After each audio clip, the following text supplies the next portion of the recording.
Ngayon po ay pinagdiriwang natin ang ating sariling wika. Ganun ba?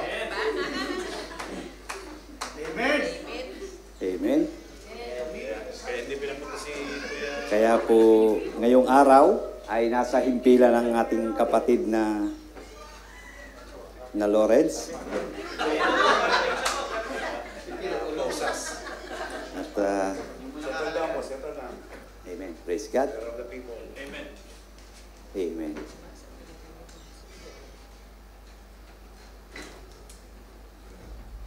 Amen. So sa pagpapatuloy po ng ating pag-aaral tungkol sa knowing God o pagkilala natin sa Diyos. Amen. So nung mga nakaraang Biyernes, ay pinag-aralan natin ang tatlong mahalagang bagay patungkol dito sa pagkilala natin sa Diyos. Amen. Ayan po. Yung una po, yung secured with love, ibalik lang po natin yung siniguradong pagmamahal ng ating Panginoon. Yung worth it, yung sulit na sulit. Di ba? Yung hope and future, pag-asa at kinabukasan. Ngayon po, ipagpapatuloy natin dito sa all things work together. Iputin tayo konti. Yung speaker. Amen. So, ngayon pagpapatuloy natin yung all things work together for good. O ang lahat ng bagay ay nagtutulungan Sorry po. Lumapit. Yeah. para sa ikabubuti. Yeah. So, let's pray. Ating ipagkaloob sa Panginoon ang ating gawain. Heavenly Father, we thank you, Father God. Salamat po, Panginoon. We find rest, O Lord God, our spirit, body, and soul sa iyong presensya ngayong araw, Lord God. Maraming salamat, and we know that all things work together for the good because of the goodness of Jesus Christ, what He did on the cross, Lord God. And all these things we added all these blessings to you, O Lord God. Salamat po, Panginoon. All we said and done for your glory alone in Jesus' name. Amen. Amen. Kala ko narito si Lawrence, wala pala. Okay, sa context po nito ay alam natin ng saloobin at puso ng may akda nito, si Paul, no po? Sapagkat ang Romans chapter 8 ay sadyang napakalaman at ito ay punong-puno. Seemingly, it's like, yan. Parang, paano ba tagalogin yun? Para sa isang compressed gas na inilagay sa cylinder gas. At para po natin ito, may pressure. Para daw po ito ay ating mailabas at makita yung process ng ganda nito, kailangan natin ng tatlong elemento, no? Yung fuel, yung oxygen, at saka yung heat. So, anong kinugnayan po nito, yung pag-aaralan natin dito sa tatlong bagay na to? Sabi rito, kung wala po ang isang elemento nito, sabi rito, fire cannot produce, hindi siya mapaprocess. It means, ibig po sabihin, ang lahat ng bagay ay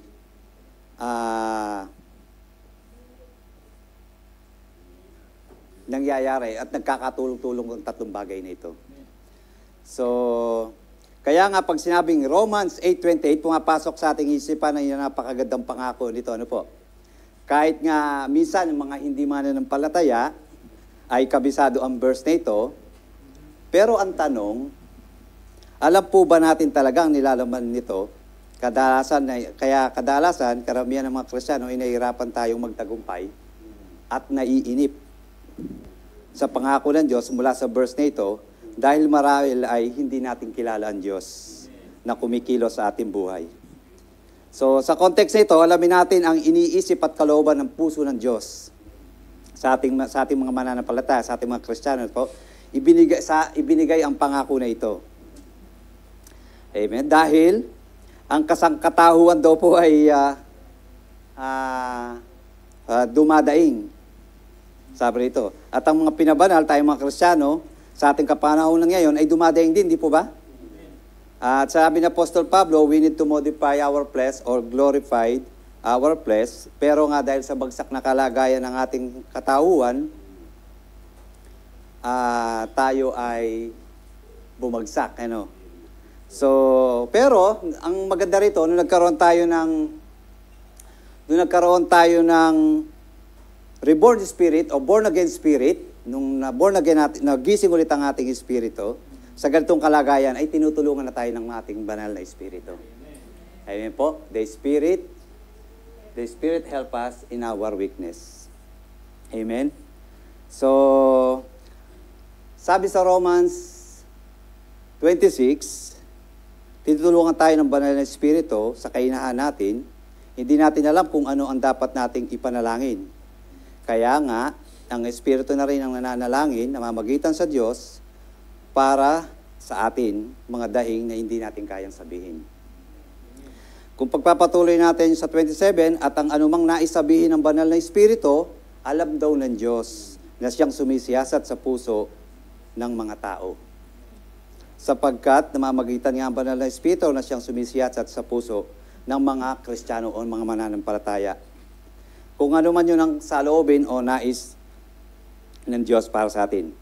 Dahil hindi alam ng mga mananampalataya o tayo minsan kung ano ang ating idadalangin, lalo na kung tayo ay dumadaan sa mga matitinding mga pagsubok, yung ating mga kainahan, yung ating likas na kalagayan, tumutulong po sa atin ang ating banal na espiritu.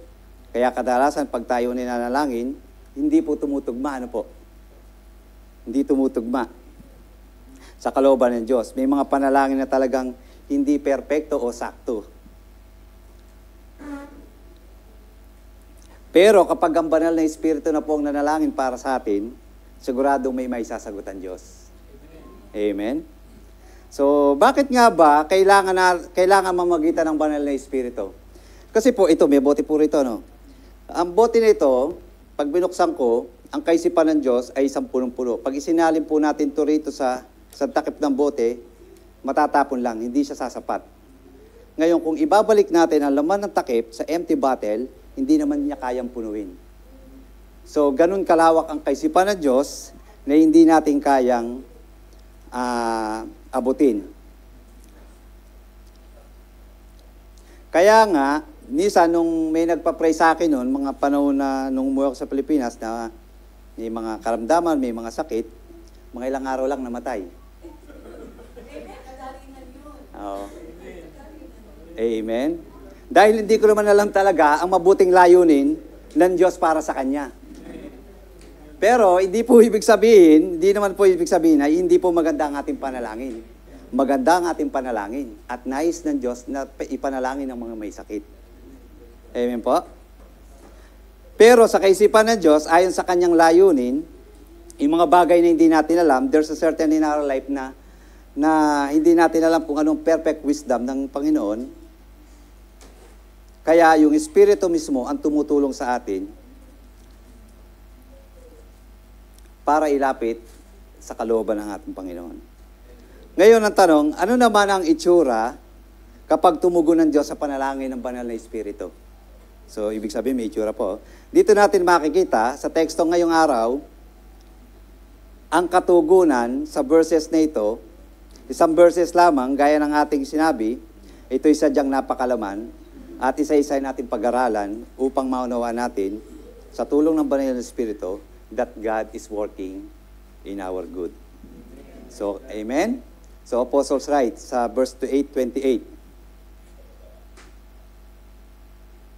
Alam natin, sabi rito, na sa lahat ng bagay ay gumagawa ang Diyos. Para kanino? Para sa ikabubuti sa mga umiibig sa Kanya. Sino po bang umiibig sa Kanya? Amen. Kaya nga, na Kanyang tinawag ayon sa Kanyang layunin. So, umpisan po natin. Alam natin. Alam po ba natin? Amen. Ngayon, paano natin masasabi na alam mo, na alam natin? Kung tayo ay dumadaan sa matinding kahirapan o pagsubok, masasabi po bang alam natin? Di ba? Yung mga challenges, yung mga pag-uusga, yung kalituan, masasabi mo ba na alam natin o alam ko? Pero dahil ang banal na Espiritu ang namamagitan para sa atin kung ano ang kalooban ng Diyos, meron tayong katiyakan, alam natin na gumagawa ang Diyos para sa ating ikabubuti. Amen? So, paano natin malalaman naman na gumagawa talaga ang Diyos para sa ating ikabubuti? So, tingnan natin sa talata 16, yung binasa natin kanina. Ang banal na Espiritu ang tumutulong sa atin. Amen? 26 po, 26. Amen? 26, 26, binasa po natin. Kaya kung sa kabila ng mga pagsubok daw, yung mga temptation, mga persecution, meron tayong kaalaman pagdating at pagkaunawa. Hindi tayo nagiging mangmang pagdating sa ganitong pagkakataon. Kasi alam nga natin na gumagawa ang Diyos para sa ikabubuti natin. Paano natin malalaman na talagang gumagawa ang Diyos para sa ating ikabubuti? Siyempre, meron tayong mind of Christ na sumasa atin ang isip ni Kristo. At saan natin malalaman? Siyempre, pinapatubad tayo ng banal na Espiritu sa pamamagitan ng kanyang mga salita. Amen? So, basahin natin yung 1 Corinthians chapter 16. Hindi ko na po yata nailagay dyan. Hindi ko na po nailagay dyan, babasahin ko na lang. Ayon sa sinabi ng kasulatan, sino ba nga ba ang nakakaalam ng isip ng Panginoon? Sino ba nakakapagpayo sa Kanya? Ngunit tayo, sabi rito, dahil taglay natin ang pag-iisip ni Kristo, kaya nakakaunawa tayo.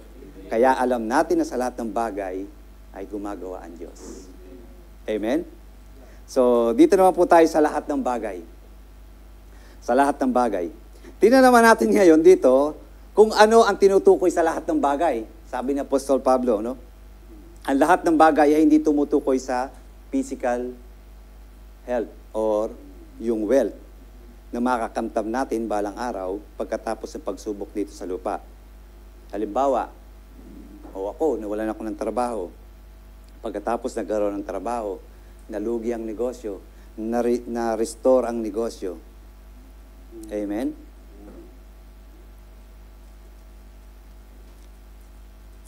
Ayun po ay napakaganda, pero hindi daw po yun ang ibig sabihin ng verse na yun. Na ito, ang lahat ng bagay na tinutukoy dito ay mababasa natin sa Romans chapter 8, verse 18 to 19. Para sa akin, nasabi ni Pablo, ang kahirapan sa buhay na ito ay hindi maihahambing sa napakagandang kalagayan na mapapas atin balang araw. So, sinasabi ni Pablo, undescribable, ano? Bisan, kahit gaano kayaman ng isang tao, kaya mo siyang describe. Meron siyang 10 yate, meron siyang isang private plane. So, nadidescribe yung wealth niya, no? Pero dito, dinidescribe ni Pablo na hindi maihahambing, undescribable. Yung mana na ibibigay sa atin, ano? Balang araw. Kaya maging ang buong nilikha ay sabik na hinintay na iyag ang kanyang anak. Kung ipagpapatuloy po natin sa verse 22, alam natin na hanggang ngayon ang buong nilikha daw ay naghihirap at dumadaing. Kasama po tayo mga Kristiyano, no? Na para daw ng isang babaeng nanganganak. So ano po ang tinutukoy na saparing ng paghihirap? Alam natin na gaya ng pinalawanag ni Pablo na isang talata na mayroon tayong mind of Christ. Patunay ng banal na Espiritu. Alam natin na sa kabila ng mga pagsubok, kahirapan, ay gumagawa ang Diyos. Amen? Dahil kapag tayo ay dumaranas sa mga pagsubok, yan daw po ay ebidensya na talagang Diyos ay gumagawa sa ating na ikabubuti. Kung matatandaan natin ang istorya ni Job, ano po? Nung pumayag ang Diyos na nasubukan ni Satanas, nasabi sa Biblia, no? Makuha mo lahat, pero huwag mo lang siyang papatayin. So, nagumpisa ang mga pagsubok na wala ang kanyang ari-arian. Sumunod na trahedya, namatay ang kanyang mga anak. Sumunod ay mga sakit at kahirapan ang kanyang naramdaman. Pero ano naging bukang bibig ni Job? The Lord give, the Lord takes away. Blessed be the name of the Lord. Sabi niya. Amen. So, ibig sabihin, meron siyang kaunawaan, kilala niya ang Diyos. Kilala niya ang Diyos. Amen? Pero, nung dumating yung asawa niya, sabi, ano? Ano sabi ng asawa niya? Abay, so, takwil mo na yan, sumpay mo na yung asawa mo, ay mamatay, huwag yung asawa. Sumpahin mo na yung Diyos mo, no? Sumpahin mo na yung asawa mo. Amen. Nadudulas. Pagka minsan ang isda, nahuli sa, nabibigyan. Pero ano sabi, nung dumating ang asawa, abay, sumpahin mo na yung Diyos mo para mamatay ka na. Pero yun po ay hindi napakagandang payo o salita. Kasi bakit? Kasi hindi niya kilala ang Diyos. Hindi niya kilala ang Diyos. Kapag tayo may nakakarinig na hindi magagandang salita, narinig natin, ibig sabihin, hindi niya kilala ang Diyos. So, dumating ang tatlong kaibigan, the three musketeers. Ano sabi? Siguro, nagkasala ka. Siguro, di mo nasunod ang utos ng Panginoon. Di ba? Siguro, nagkulang ka. Dahil hindi nilalaman lahat ng bagay gumagawa ang Diyos sa buhay ni Job para sa kanyang ikabubuti. Pero, ang sabi ni Job, sa 1925, ngunit alam ko, sabi niya, meron siyang kaalaman, hindi natutulog ang aking tagapagligtas na magtatanggol sa akin pagdating ng wakas. Meron talaga siyang kaunawaan at kilala niya ang Diyos. Amen? So, minsan, kumuha ka man ng mabuti sa Panginoon, nagsisimba ka, nagpe-prayer meeting ka, umatira ka sa prayer meeting, Bible study, nagsishare ka ng word ni Lord, gumagawa na lahat ng bagay, nagsisikap ka talaga sa gawain ng Panginoon. And yet, makakarap ka ng matinding pagsubok. Mga trahedya, mga problema na sasambulat sa atin.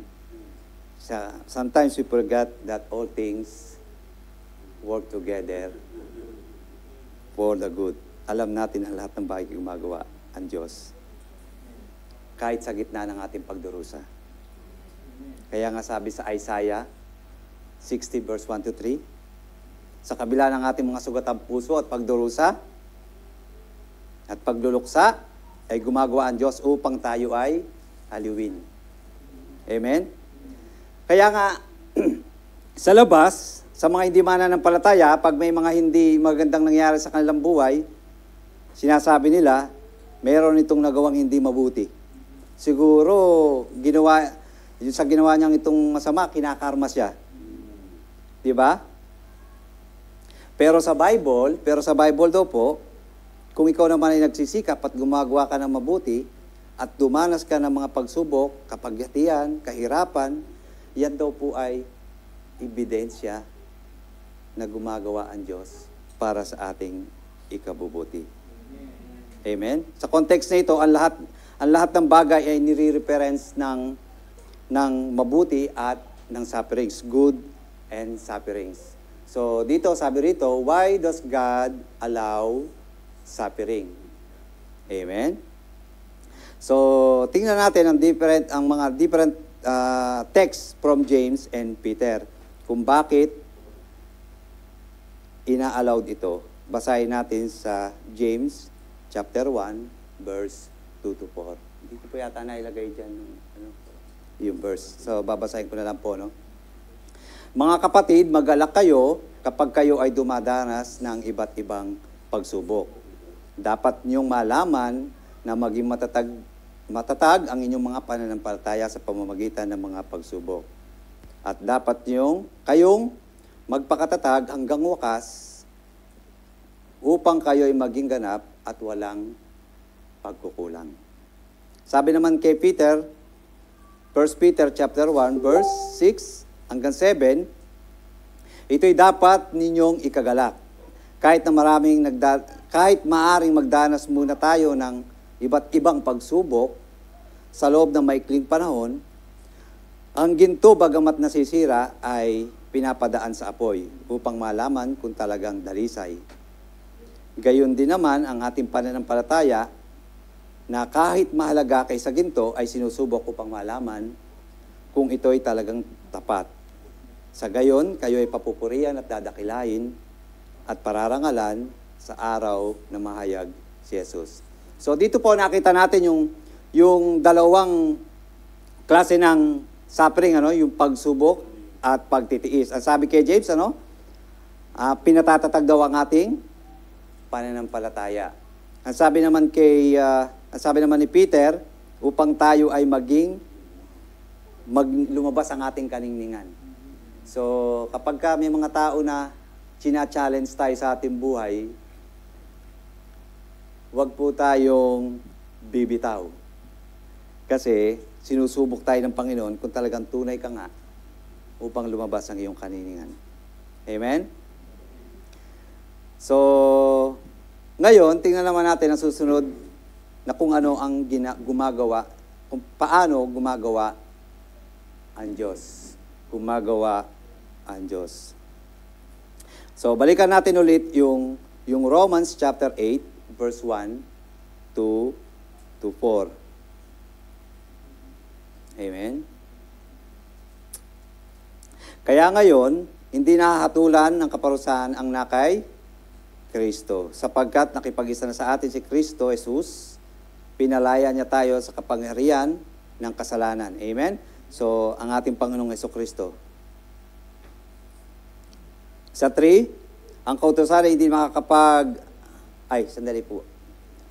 Kay Kristo. Sa 2, sapagkat nakipag-isa na si Kristo kay Jesus, pinalaya tayo sa kapangyarihan ng kasalanan at kamatayan sa pamamagitan ng kapangyarihan ng ng banal na Espiritu. Amen? Ang kautusan ay hindi makakapag-alis ng kapangyarihan sa ating buhay dahil sa kainahan ng ating makasalanang pagkatao. Ang Diyos ang nagalis nito nang sinugo niya ang sarili niyang anak sa anyong isang makasalanang pagkatao. Ang Diyos ang nagalis nito nang sinugo niya ang sarili niyang anak sa isang makasalanan. Amen? So, kaya nga dito makikita natin ang Diyos Ama at ang Diyos Anak at ang Espiritu Santo ay gumagawa ng mga bagay sa atin ikabubuti. So, katulad ng halimbawa kanina, yung pag-process ng triangle of fire, no? Yung wala yung isa doon, hindi siya magpuproduce sa mapaprocess. So, nagkakatulong-tulong sila para sa atin. Ganun natin in-illustrate yung gawa ng Ama, yung gawa ng Anak, at ng Banal na Espiritu, nagtutulong-tulong sila para sa ating ikabubuti. Amen? Sapagkat natitiyak na walang makakapag-iwalay sa atin. Ito po yung una nating itinakel ni PIC doon sa na nating tinapik kanina. Sa secured tayo, secured, ano? Yung talagang siniguradong pagmamahal. Sa Romans chapter 8, verse 38. Ang pag-ibig kahit kamatayan ng buhay, o ang mga anghel, o mga pamunuan, at ang mga kapangyarihan, o ang kasulukuyan, ang inaharap sapagkat gumagawa ang Diyos para sa ating ikabubuti. Amen? So ngayon, tingnan naman natin anong ang itsura ng ikabubuti. Ano ba tinutukoy ng ikabubuti? Sa English, sabi rito, all things work for the good. Ayan po ang title ng ating message ngayon. Yung team natin, yung pagkilala sa Diyos, at ang pamagat ng ating message ngayon ay all things work for the good. Ano po ang good ang tinutukoy niya dito? Balikan natin yung 29, di ba? Tingnan natin kung paano kumilos ang Diyos para sa ating kabubuti. Sapagkat alam ng Diyos noong paman kung sino-sino ang Kanya magiging mga anak, sila'y tinalaga niya makatulad sa Kanyang anak na si Jesus para siya ay maging panganay ng maraming magkakapatid. Amen? So, dito natin makikita, yung purpose ng Ama ay para maging katulad tayo daw ng Kanyang anak na si Jesus. Kaya nga mga kapatid, ang mga tinutukoy sa Romans chapter 28 ay gumagawa ang Diyos sa ating ikabubuti. Bahagi dito yung pakikipaglaban natin sa kasalanan, sa mga karamdaman, mga kahirapan, pero lilinawin lang po natin, hindi po para tayo ay magkaroon ng karamdaman, kundi makipaglaban. Bakit ba tayo makipaglaban? Ano ba? Ang ating Panginoong Jesus po ba nagutom? Naghirap, nasaktan, physical, emotional, inapi. Amen? Nakaharap ang manunukso, yung diablo. Amen? at siya ay nagtagumpay. Tayo din po ay dumaraan sa ganitong uri ng kalagayan, kaya meron tayong dahilan upang tayo ay magtagumpay. Amen? Amen. Dahil sumasa atin ang mismong nagtagumpay, ang ating Panginoong Hesus. Dahil sa tinapos na gawa ni Kristo, at kaya masigit tayong mananagumpay. Amen? Paano ba illustrate natin yung bakit tayo naging masigit na mananagumpay? Kung halimbawa, yung isang athlete o isang boksingero, siyang nakipagbugbugan, nung nakuha niya yung trophy niya, yung na-premyo niya, ibinigay niya sa kanyang asawa o magulang. So, sino ang nag-benefit? Yung asawa. Bugbog sarado ka, di mamulat ang mata, pero yung price mo, nandun sa asawa. Kaya, ganun tayo naging mananagumpay. Maraming nasisira pagdating sa suffering kasi naiinip sila. Yung pinaliwanag ni Pastor Rato nung sa Jeremiah 29:11, hindi ba, saglit lang nawala si Moises, tapos gumawa na kagad sila ng sarili nilang Diyos? Kasi nainip sila eh. Hindi nila kilala ang Diyos pagdating sa mga suffering. Kaya nga, maraming mga tao gusto ko nang bumitaw. Wag natin kakantayin. So, the weeping endures for the night. Ang sabi rito, the weeping may endures for the night, but the joy comes in the morning. Amen? So, kung gaano man kalalim ang gabi, kung gaano man kahaba ang gabi, kadilim ang gabi, sigurado, but the joy comes in the morning. So, makikita natin ang magbukang liwayway. Amen? Kaya, wag nating isipin na ang buhay Kristiyano minsan ay hindi pa pwedeng dumaan sa mga ganitong paghihirap. Masaya, totoo na, masaya talaga ang buhay ng Kristiyano kung alam natin na gumagawa ang Diyos sa lahat ng bagay. Amen? Kapag tinignan mo ang Ebanghelyo ng Diyos, maganda ang plano ng Diyos, di ba? Pero pag nireject mo yung Ebanghelyo ng Diyos, hindi magiging maganda ang plano ng Diyos para sa atin. Amen? Kaya yung Romans 8:28 ay hindi pangkalahatan. Amen? Hindi pangkalahatan. Ibinigay ito, ang pangako ng Diyos na gumagawa ng mabuti sa lahat ng tao, nagpapadala ng ulan sa matutuwid, at hindi matutuwid, di po ba? Ito ay upang magkaroon tayo ng magkakaibang uri ng makakain. Para tayo mabuhay, kumain, hindi tayo nabubuhay para lang po tayo ay manginain. Kaya nga sabi sa 2 Peter, chapter 39, hindi nagpapabaya ang Panginoon sa pagtupad sa pangako niya, gaya ng inakala ng ilan.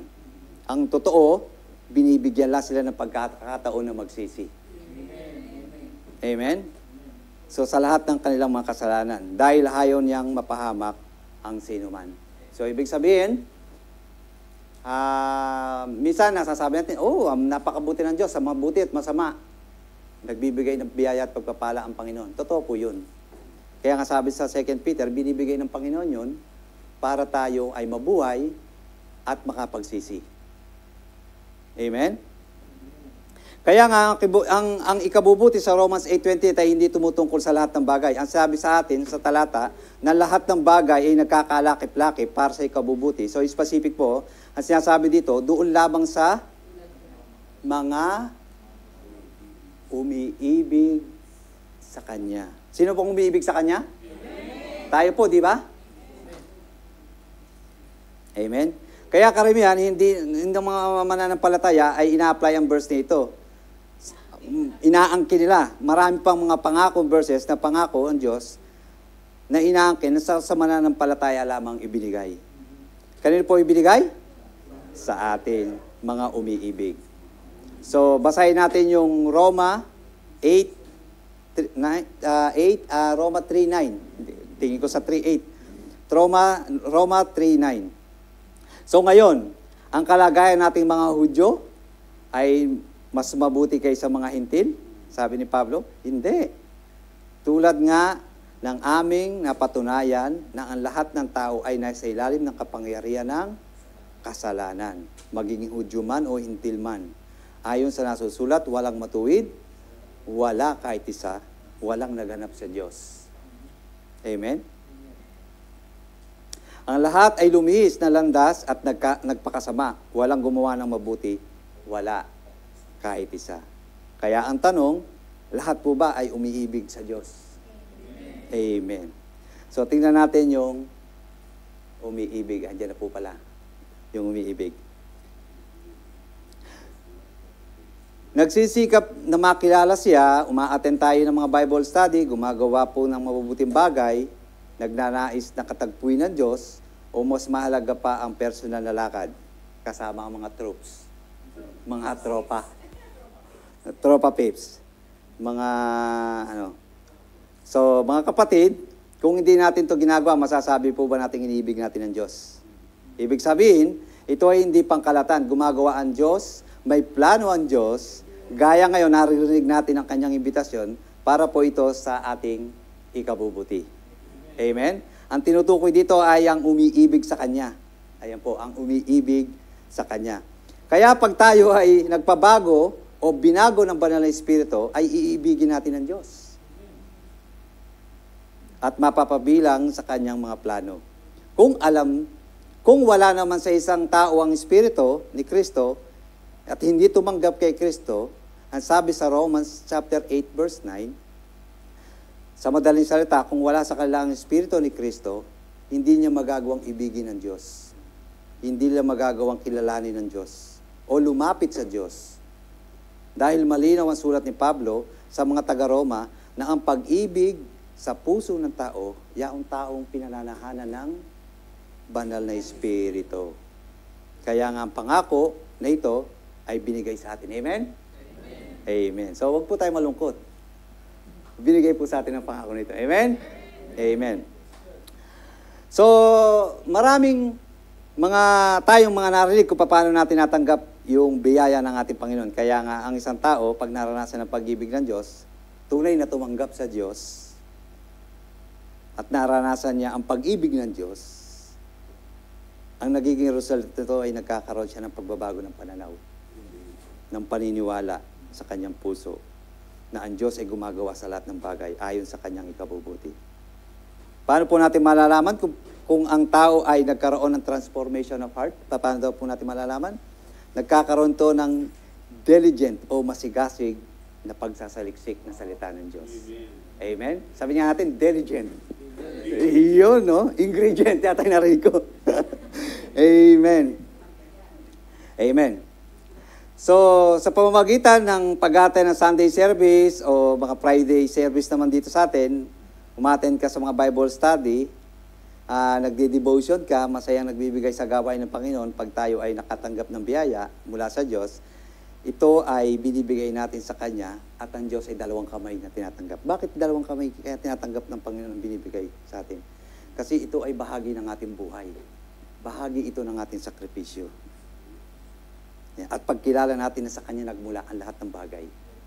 Kaya tinatanggap ng Diyos yung ibinibigay natin. Hindi lamang dahil sa laki o liit o sumosobra ka sa binibigay. Tinatanggap ito ng Diyos kasi parte ito ng buhay mo, yung sakripisyo mo. Napagalitan ka kanina ng boss mo, sumahod ka, binigay mo sa Panginoon. So nakikita ng Panginoon na ang pera ay bahagi ng iyong buhay na ibinabalik mo sa ating Panginoon. Minsan, sarado pa nga yung mall. Nung naalala ko, nung sinulat ko to, naalala ko nung sarado pa yung mall, Sunday, naroon na ako sa SM Santa Mesa, Linggo. Ang aga ko, sarado pa. Naghintay kami doon sa labas, nakaupo kami.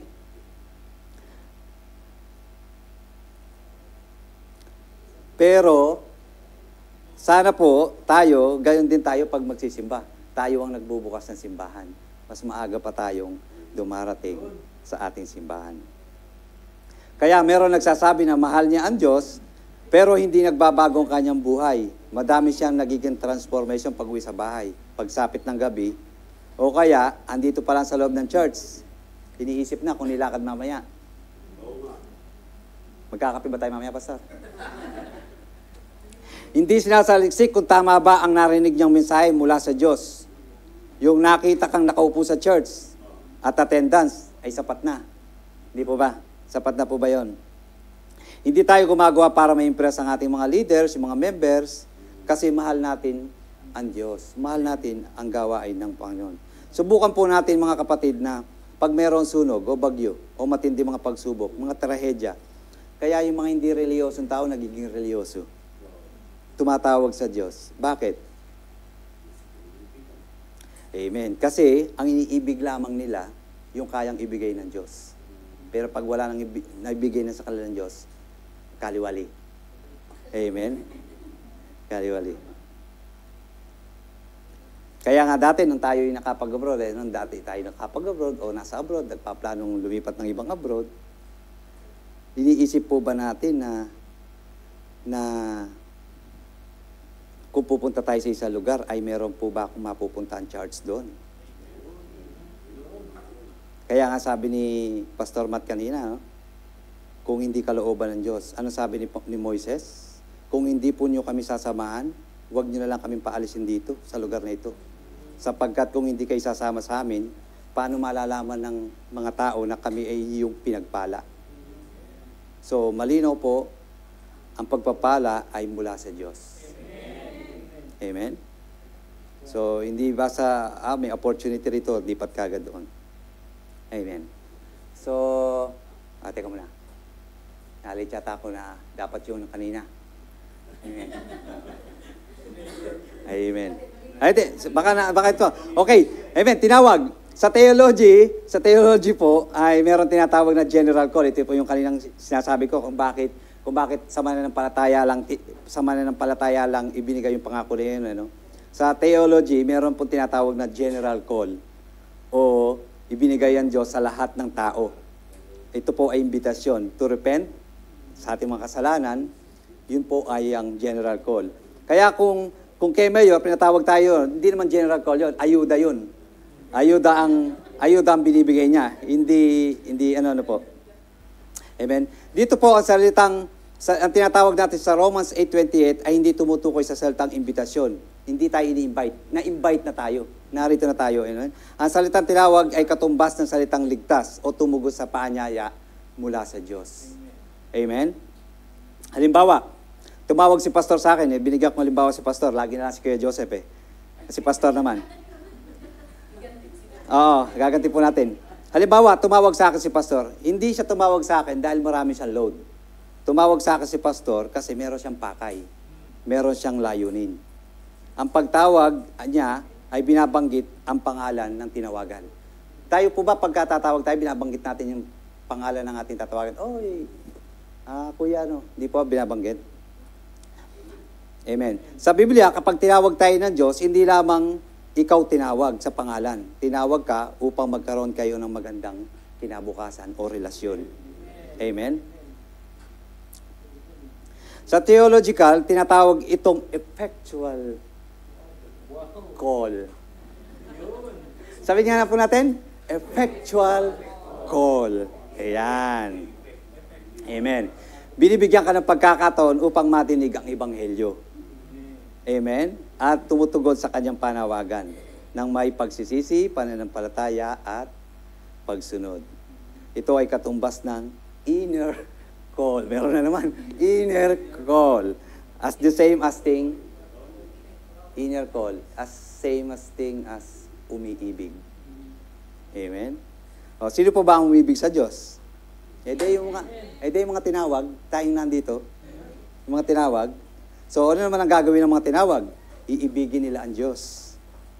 Kaya, masusukat natin ang pagmamahal sa Diyos, hindi lamang sa pag-attend ng Friday service, kundi, siyempre, nagdi-devotion tayo. Diba? Mahal natin ang kanyang mga salita. Tama na po yan. Tama. Mahal ang kanyang mga salita. Hindi lamang, sana po, binabahagi ang salita sa simpleng alam natin, binabahagi ang kanyang salita dahil baka meron po nangangailangan ng salita na yon. May kusa, may sariling pagmamahal sa Diyos. Sa Romans chapter 1, mula kay Pablo, sabi po rito, ang salingkod ni Kristo, Jesus, tinawag upang maging apostol at hinirang upang mangaral ng magandang balita ng Diyos. So ngayon dito natin nakita na kapag ka ikaw ay tinawag, may layunin ng Diyos. Hindi pa pwedeng tinawag ka, ngunit hindi ka pinili. So lagi po yung magkasama. Amen? So minsan, merong isang estudyante at ang tatay niya, sila ay umaten ng graduation. Sa Facebook ko yata ito napanood. Pero true to life story po, no? Abang sila ay nasa harapan na ng hagdan, papanik, ang tinawag ay yung nasa likod. So, hindi sila makaakyat kasi ang tinawag nasa likod pa. So, same as thing nangyari, pagkatapos na nasa likod, tinawag na naman yung nasa likod. So, hindi pa pwede na ikaw ay pinili pero hindi ka tatawagin. Magkakagulo po yun. Siguradong gulo yun. Kaya pagka ikaw ay pinili, siguradong ikaw ay tatawagin. Amen? So, sa Romans 8:30, kaya nga, ang taong pinili ng Diyos, noong una pa, ay tinawag niya para maging kanyang mga anak, at mga tinawag niya ay itinuring niyang matuwid. At ang itinuring naman na matuwid, ay binigyan niya ng karangalan. Amen? So, ano po ang big idea na layunin? We are justified and glorified upang magkaroon tayo ng masaganang pamumuhay kasama ng ating Panginoon. Amen?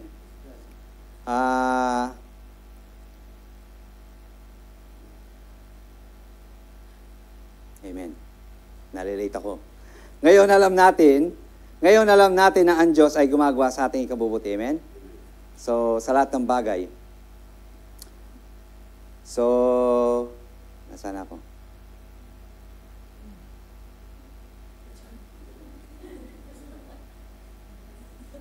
Meron pa po ba? Ayan.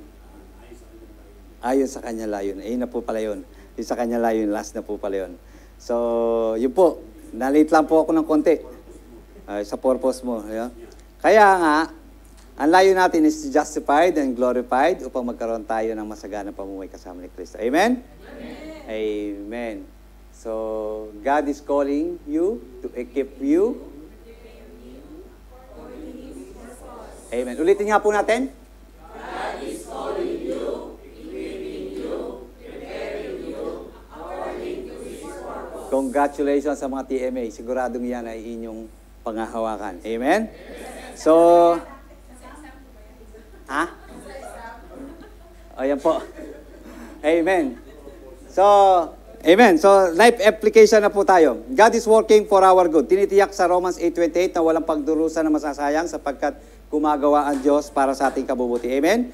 Kapag hindi natin naunawaan kung bakit bigla na lang dumarating yung mga pagsubok, yung mga problema, yung mga kahirapan, nahihirapan tayo mag-isip, huwag po tayo matakot sapagkat ang banal na Espiritu ang tumutulong sa atin, dumadaing sa Diyos upang ilapit ito. Amen? Ngayon, ipamuhay na natin ang pagiging banal dahil tayo ay inalis na sa katulan upang maging tagapagmana kasama niya, mamuhay na may pag-ibig sa Diyos sa pamamagitan ng pananampalataya, ng pagtitiis at pagsunod. Amen? And we know that all things work together for good to those who love God, to them who called according to His purpose. So, isang popular na verse lang ito. Ito ay hindi lamang para sa kabesaduhin natin, kundi itanim natin sa ating puso upang magsilbing pundasyon, matibay, sapagkat ito ay nagbibigay ng katiyakan, kapanatagan, ng pag-asa, kapayapaan sa ating buhay mananampalataya. Habang ang sanlibutan po ay dumaraing, ang kalakip ng verse nito ay may pangakong walang makakapaghiwalay sa atin sa pag-ibig ng Diyos. Amen? So, ngayon, alam natin na ibinigay ang katiyakan sa mga mananampalataya sa ating mga Kristiyano. Kaya samahan niyo po ako sa maikling panalangin. Amen? So, Lord God, salamat po sa gabing ito, sa aming mga natutunan, no, Lord God. Ni-reveal mo, Panginoon, yung kung paano kang kumikilos, Panginoon, sa aming buhay. At nagkakalakip-lakip, tumutulong ang banal na Espiritu, ang Diyos Ama at ang iyong anak ko, Lord God, for our good, Lord God. Maraming salamat, Panginoon, sa pangalan ni Jesus. Amen. Ang tanong.